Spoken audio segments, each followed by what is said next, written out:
ये तो ऐसा खतरनाक विष है, इसका सबसे बड़ा पाप बताया हुक्के में, तम्बाकू में। क्या बताते हैं? 100 नारी जारी करे सुरापान 100 बार, एक चलम हुक्का भरे वो डूबे काली धार। ओहो, एक परत्रिया के पास गमन करने का कितना पाप बताते हैं। पर द्वारा स्त्री का खोले 70 जन्म अंधा हो डोले, मदरा पीवे कड़वा पानी 70 जन्म सुवान के जानी। और फिर कहते सुरापान मदमासा हारी, गमन करे भोग पर नारी 70 जन्म कटेंगे शीसम, साक्षी साहेब है जगदीशम। ओए होए, परमात्मा आदरणीय गरीबदास साहेब जी अपने भगवान कबीर साहब को साक्षी रख के कह रहे हैं कि जो विकार तुम कर रहे हो ये कितने भयंकर हैं। क्या बताया है कि मदरा पीवे कड़वा पानी और 70 जन्म कुत्ते के जानी। जो शराब पीते हैं एक बार उसके 70 जन्म कुत्ते के होंगे, कंटिन्यूसली 70 जन्म। ओए होए, और फिर क्या कहते हैं? सुरापान मदमासा हारी। सुरापान कहते हैं शराब पीने वाला, शराब पीता है जो, और मांस आहार करता है। और गमन करे भोग पर नारी, जो दूसरे की पत्नी के पास दुराचार करता है, तो उनके साथ क्या बनेगी? 70 जन्म कटेंगे शीसम, साक्षी साहेब है जगदीशम। उन लोगों के 70 जन्म शीश कटेंगे, कि तो बकरा बनेगा, कि तो मुर्गा बनेगा, कि तो वैसे, कि तो गंडासी में आकर कटेगा, कि तो थ्रेसर में आकर नाड़ आ जाएगी। यानी दुर्गति से मौत होगी, बुरे जन्म होंगे। उसके लिए बताते हैं कि 100 नारी जारी करे सुरापान 100 बार। ओए होए, मदरा पीवे कड़वा पानी, शराब पीवे उसके 70 जन्म कुत्ते के होंगे। और ये 100 बार पीने वाला 100 बार पी ले और 100 बार पर नारी गमन कर ले, उनको कितना पाप हो जाएगा? बहुत ज्यादा। कहते उन सबको मिलाकर एक हुक्का पीने वाले को, एक हुक्का भरने वाले को पाप है। पीने वाले गेला तक के बनेगी, क्या बुरा हाल होगा उसका जो केवल भरकर देता है, पीने का सहयोग देता है, उसकी ये दुर्गति। और पीने वाले का तो पता नहीं कितना जुल्म होगा उसके ऊपर। सुरापान 100 नारी जारी करे सुरापान 100 बार, एक चलम हुक्का भरे वो डूबे काली धार।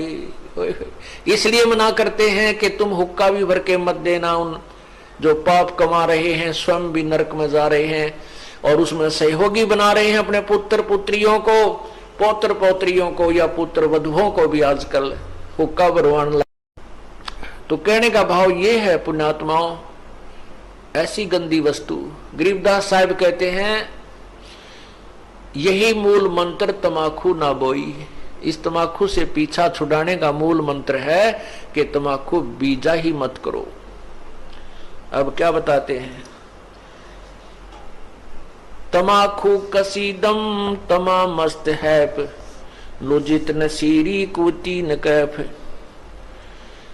मरदूद मरहूद मकरूद पीवे शराब, ओगा सरे बिच खाना खराब, कुटन कलाहीन जुग जुग कलेश, सुखन मान मेरा कहता मैं हमेश, तलक सा तमाकू सला घोट पीस, देई नाक नाश कमल में कसीस। कितनी प्यारी बात बताते हैं। अब इस तमाकू में इतना दोष क्यों बताया? इस तमाकू को इतना हानिकारक दोष क्यों बताया? सबसे ज्यादा भयंकर क्यों बताया? इसका कारण है कि मानव शरीर परमात्मा पाने के लिए ही मिलता है। जो पुण्यात्मा परमात्मा चाहते हैं वो मानव शरीर में ही उसकी तलाश खोज और मेहनत मजदूरी करके उस परमात्मा को पा सकते हैं। अन्य इसमें अगर हम भक्ति नहीं करते हैं, परमात्मा नहीं पाते हैं, तो पशु पक्षियों जैसा जीवन ही जीकर हम चले जाते हैं।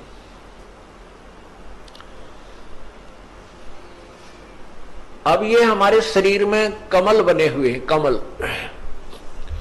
इन कमलों में भगवानों का वास है। मूल कमल में गणेश जी, मूल कमल में गणेश जी, और स्वाद कमल में सावित्री ब्रह्मा जी, नाभि कमल में विष्णु और लक्ष्मी जी, हृदय कमल में शिव और पार्वती जी, और कंठ कमल में शेरा वाली दुर्गा जी। तो ऐसे जब हम ये तमाकू पीते हैं या सूंघते हैं, सूंघना भी पाप है, तो उसकी वासना हमारे शरीर में बने हुए कमलों में जाती है और वहां विराजमान भगवानों के को परेशान करती है, उनको दुख पहुंचाती है, वो बहुत दुखी होते हैं। अब जैसे रिश्तेदार आ जावे और उसको कमरे में बैठा के अच्छी रोटी खाना खुना खिला के, और उससे मैं एक छोटे से कमरे में ही और धुआं कर दे, तो वो क्या कहेगा कि अच्छे नाला कहाँ फंसा है, मैं मर गया धुएं में, तो वो नाराज होकर चला जाएगा, बात बिगड़ेगी। और दूसरा ये है कि जैसे हम तम्बाकू का प्रयोग करते हैं, धुआं बाहर छोड़ते हैं, आप देखिएगा हुक्का पीने वाले के हाथ पर भी निशान पड़ जाता है, और हुक्के की जो वो पाइप होती है उसको भी दूसरे तीसरे दिन साफ करते थे हमारे, ये देखे हमने बुजुर्ग, तो उसमें इसी मोटी मोटी पापड़ी सी उतरती थी, इतना मैल जम जाता था, उसमें गज लगा लगा कर उसको साफ करते थे, धोते थे। इसी प्रकार हमारे शरीर में ये इला, ये पिंगला, अब ये इला बाया जो अंग, बाया नाक है, इसको इला कहते हैं और दाया को पिंगला कहते हैं। ये इला और पिंगला इन नाकों से संबंधित आगे जाके दो नाड़ियां हैं, और इन दोनों के बीच में तीसरी सुषुम्ना नाड़ी है, और उस सुषुम्ना को खोल करके ये प्राणी अंदर चलता है, फिर कमलों से होता हुआ फिर त्रिकुटी पर पहुंचता है। और तमाकू सबसे पहला काम क्या बिगाड़ता है कि उस सुषुम्ना के जरा से सुराख को और बंद कर देता है, उसको जाम कर देता है, इस मनुष्य जीवन को बर्बाद कर देता है। जब ये मनुष्य जीवन के इस अनमोल शरीर को कंडम कर देता है, उस सुराख को ही बंद कर देता है जिसे परमात्मा मिलना है, इसलिए तम्बाकू सबसे भयंकर और पापदायक है। अब पुण्यात्माओं, तम्बाकू पीने वाले घबराओ नहीं, कहीं ये सोचे हमारा तो बंद हो लिया, हम क्या करेंगे, नहीं। ये श्वास का जो सिमरण हम आपको देते हैं, ये इसी काम का है कि इसको पहले उस स्थान को साफ करता है। श्वास के सिमरण से वो उसको साफ करेगा, उस मैल को कति धो देगा, मांझ देगा, और उसमें प्रवेश करने योग्य वो स्थान बना देगा। वो तीसरा जिसको कहते हैं ना, तीसरी नाड़ी, वो साफ कर देगा। तो यहां क्या बताते हैं,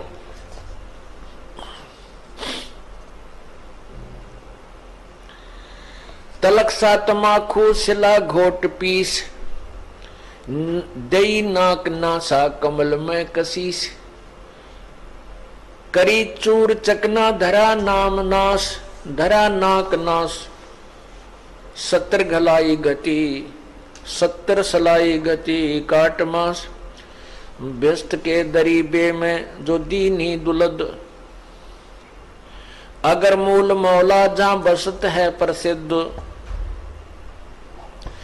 हिंदू तुर्क को जो दीनी तलाक, पीवे तमाकू जो सरे के कजाक।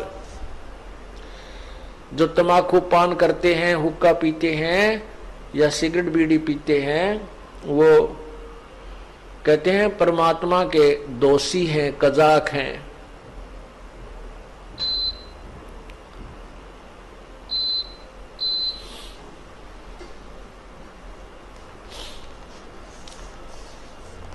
अब फिर क्या बताते हैं, हिंदू लोग तम्बाकू प्रयोग करते हैं और उधर से गाय को माता के दर्जे में लेते हैं, गाय को माता मानते हैं।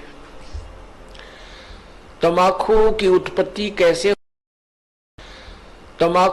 उत्पत्ति कैसे हुई? एक ऋषि का साधु था राजा, एक ऋषि का साधु राजा था और एक दिन राजा ने अपने साधु ऋषि को आमंत्रित किया अपने घर पर जलपान के लिए।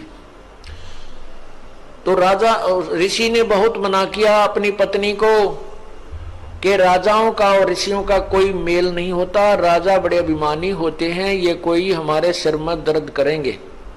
लेकिन वो ऋषि पत्नी नहीं मानी, कहने लगे मेरी बहन कब कब मुझे बुलावे, आप तो न्योय नाक चढ़ाया करो, कोई भी काम हो जा।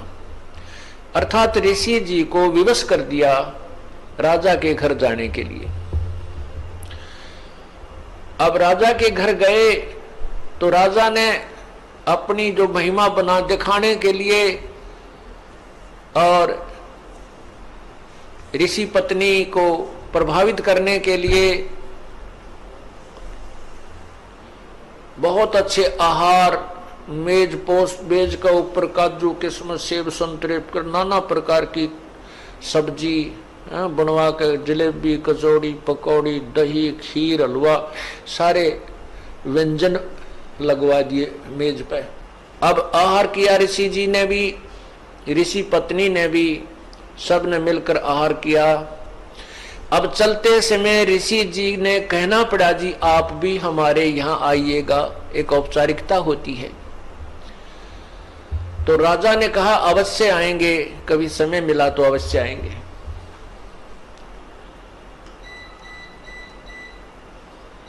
एक दिन वो समय मिल गया, राजा ने संदेशा भिजवा दिया कि हम आ रहे हैं।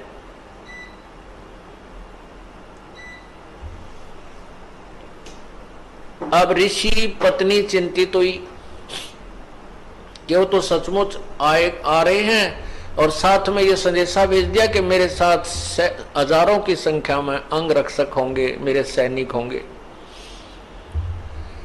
अब राजा चाहता था कि ऋषि को नीचा दिखाना, ये एक बूंदी बीमारी है साधु, ये दिखाना चाहता था कि मैंने ऐसे ऐसे आहार कराए हैं और ये ऋषि जी कुछ नहीं करा पाएगा, इसकी मिट्टी पलीत होगी। और परमात्मा कहते हैं कबीरा सब जग निर्धना, धनवंता ना कोई, धनवंता सो जानियो जप, राम नाम धन होए। अब ऋषि जी के पास अपने तप की कमाई थी, अपनी साधना भजन की कमाई थी।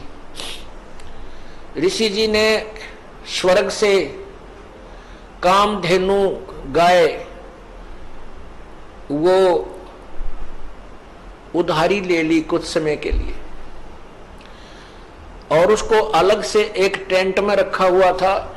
उधर से राजा अपने हजारों सैनिकों को साथ लेकर पहुंच गया और ऋषि से कहा कि भोजन की तैयारी करवाओ। ऋषि जी ने कहा जी भोजन तैयार है, आप खाना खाइए।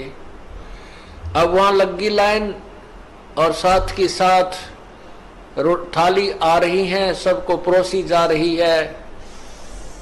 ऋषि जी ने अपने एक सेवक को उस गाय वाले टेंट के सामने बैठा दिया, वो उठा उठा कर थाली बाहर रखता रहा।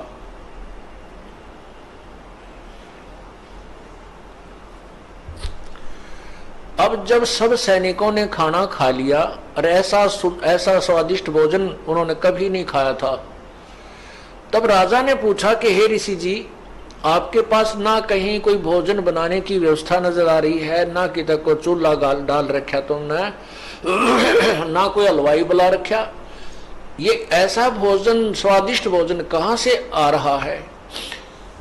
तब राजा ने बताया कि मेरे पास एक कामधेनु गाय है और उसमें यह शक्ति होती है कि वो चाहे पूरी पृथ्वी जीव जा भोजन खा ले, पूरी पृथ्वी के प्राणी, तो भी उसका अंत नहीं आता है।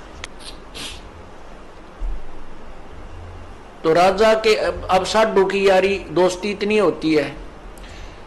अब राजा की नीत में खोट आ गया, नीयत में खोट आ गया। उसने सोचा यू कंगाल क्या करेगा, इस गाय का मैं ले चलता हूं, बहुत ज्यादा सेना है मेरे पास और ये गाय सभी आहार करा दिया करेगी। कहने लगा ऋषि जी ये गाय मुझे दे दे, आप क्या करोगे इसकी। ऋषि जी ने कहा ये गाय मेरी नहीं है, मैं उधारी लाया हूं, मैं आपको नहीं दे सकता। तो राजा बोला सैनिकों से कि सैनिकों इस गाय को छीन लो। अब ऋषि सोचता है अच्छा नालायक ये तो जबरदस्ती कर रहा है मेरे साथ। तब उस ऋषि ने कहा हे गौ माता आप अपने स्वदेश लौट जाइए, मैं विवश हूं। इतना कहते ही वो टेंट के ऊपरले हिस्से को पाड़ती हुई और गाय आकाश की तरफ, स्वर्गलोक की तरफ चल पड़ी। राजा ने गाय को कंडम करके नीचे डालने के लिए तीर मारा, पैर में तीर लगा और कहते हैं वो गाय का खून रक्त जमीन पर गिरा और गाय चली गई। तो जहां जहां वो खून गाय का गिरा वहीं पर कहते हैं तम्बाकू की उत्पत्ति हुई। अब हिंदू लोग एक तरफ तो माता को इतना प्रिय मानते हैं, गाय को अपना मां के तुल्य आदर देते हैं और फिर मां के खून को पी रहे हैं। क्या बताते हैं, खो नाम खू का तमा नाम गाय, 100 बार सौगंध इसको ना खाए। तमा नाम खू का, खू नाम खून का और तमा नाम गाय, सौगंध 100 बार इसको ना खाए। तम्बाकू, खून, खू का अर्थ खून, खून, तमाखू खून, और तमा फारसी का शब्द है, तमा माने गाय होती है। तमाखू यानी गाय का खून। खू नाम खू का तमा नाम गाय, सौगंध 100 बार इसको ना खाए ना पीवे। कहते हैं आप एक तरफ तो गाय को इतना प्रिय मानते हो, आदरणीय मानते हो, और फिर गाय के खून से उत्पन्न इस तम्बाकू को पीते हो। जितने भी महापुरुष हुए उन्होंने सब विकारों को छुड़वाया है। अब सिख समाज में तम्बाकू कोई प्रयोग नहीं करता, अभी तक भी उन्होंने इस मर्यादा का पालन किया है। लेकिन और सारी बुराई शुरू कर दी, मांस खाव दारू पीने लग गए। देखो बुराई तो सारी त्यागे पार पड़ेंगी। ऐसे ही मुसलमान धर्म के अंदर शराब नहीं छूते अभी भी, और बाकी मांस खाओ और हुक्का पीवे। हिंदू समाज में बीड़ी, शराब, तंबाकू और मांस कभी प्रयोग नहीं करते थे। अब हिंदू समाज में कोई मर्यादाएं नहीं रही, सारे काम बिगड़ गए। तो पुण्यात्माओं ये नए सिरे से समाज सेट किया जाएगा और इसी तरह ये समाज सुधार और आत्म कल्याण प्रारंभ होता है। उन महापुरुषों ने भी कठिन प्रयत्न किए थे, परिश्रम किया था समाज को बुराई से दूर करने के लिए। आज भी वही चल रहा है और बहुत निर्मल समाज बन रहा है। छोटे छोटे बच्चे भी ये पूछते हैं, एक बार मेरा हाथ लग गया, मेरे पापा की गोद में बंडल था, महाराज जी मेरा नाम तो नहीं टूट गया। रो रहा था वो बच्चा। मैं कहा बेटा ऐसे नहीं टूटता, वो तो वैसे लग गया हाथ, गंद का समझ लो भाई, गोबर में हाथ लग जा धो ले अपने ने। हाँ उसको उठा के देना, ला के देना, पीने हुक्का भरना, उसमें नाम टूट जाएगा, वो खंड हो जाएगा। तो पुण्यात्माओं जो छोटी सी उम्र में इन बच्चों को ऐसा भाव बन गया कि ये इतनी बुराई है कि इसको हाथ लागने से भी हमारा धार्मिक कर्म बिगड़ जाएगा, तो आने वाली इनकी संतान तो कति देवता पैदा होंगी। ये समाज भी सुधर रहा है और जीव कल्याण का मार्ग भी प्रशस्त हो रहा है। खो नाम खो का तमा नाम गाय, सौगंध 100 बार इसको न खाए। गधे समान कौआ कर्म के कुलीन, और पीवे तमाखू जो काल के आधीन। चिदानंद चित्त में जिस्म दर जहूर, अधम पाप पापी भय सवाना सूर। नजला फिरे नैन बिंद को विध्वंस, नसनाद नाड़ी दम ही नसमास। पित्तबाई खांसी निवास, कफ दल कलेजा लिया है ग्रास। काला तमाखू और गोरा पिवाक, 10-20 लंगर जहां बैठे गुटाक। बाजा न और गुड़गुड़ और हुके हजूम, कोरे कुबुद्धि बीसा है नसोम। बाकी ही पगड़ी बाकी ही नय, और डिब्बी डबोए पर डूबे हैं कै। गुटाकड़ अटाकड़ मटाकड़ लहूर, एक बैठे अड़के एक बैठेगा दूर। इन ओका पीढ़ियां का स्टाइल बता रहे हैं गरीबदास जी। ओका भर के बैठ जाएंगे, एक तो उड़सी बैठ जाएगा, लड़ सरकाइए थोड़ा सौरे ने। एक बैठेगा अड़के एक बैठेगा दूर, और गड़ोड़ गोड़ोड़ गोड़ोड़ कति खूब खींच कर वो तमाखू प्रयोग करते हैं। और आप डूबे और ओके पर बैठ के क्या बतलावें, सब पता है आपको। पता नहीं के बातें शुरू कर देते हैं, राजनीति की, बिराना किसी पड़ोसी की, किसी की हुंडी अच्छी है, इस तरह की बातें वहां हुक्का पीते हुए बातें करते हैं। क्या कहते हैं, काला तमाखू गोरा पीवाक, 10-20 लंगर जहां बैठे गुटाक। 10-20 इकट्ठे हो जाएंगे ओके के दौरे के। बाजे न और गुड़गुड़ और हुके हजूम, कोरे कुबद्दी बीसा है नसूम। बाकी ही पगड़ी और बाकी ही नय, डिब्बी डबोए पर डूबे हैं कै। गुटाकड़ अटाकड़ मटाकड़ लहूर, एक बैठे अड़के एक बैठेगा दूर। तो ऐसे शब्द मान मेरा तो मैं तो कहता हूं तो हे, शब्द मान मेरा मैं कहता हूं तो हे, यही मूल मंत्र तमाखू ना बोइए। इस बीमारी से को जड़ से खत्म करने का मूल मंत्र है कि तमाखू बीजना भी नहीं। आप लोगों ने इस तमाखू को बीज का अपने उसका लाभ भी नहीं उठाना है। एक भक्त कह रहा था जी मैं तमाखू बो रखा है, अब क्या करूं, नाम में लेऊंगा अवश्य। मैं क्या करा, उसमें उसको उखाड़ दे, अपना हल ट्रैक्टर से उसको काट कूट दे। उसने ऐसा ही कर दिया। ने बोला जी मेरी यही कमाई करा करता, पर अब तो मैंने इस पाप का पता लग गया, मैं लूखी रोटी खा लूंगा, अपना कोई और धंधा कर लूंगा, इस पाप को नहीं बोऊंगा। तो पुण्यात्माओं, एक चोट सिधारिया जिन मिलन दाचा, जिन्होंने परमात्मा चाहिए और आत्म कल्याण करवाना है, वो एक का दो बात में समझ जाता है।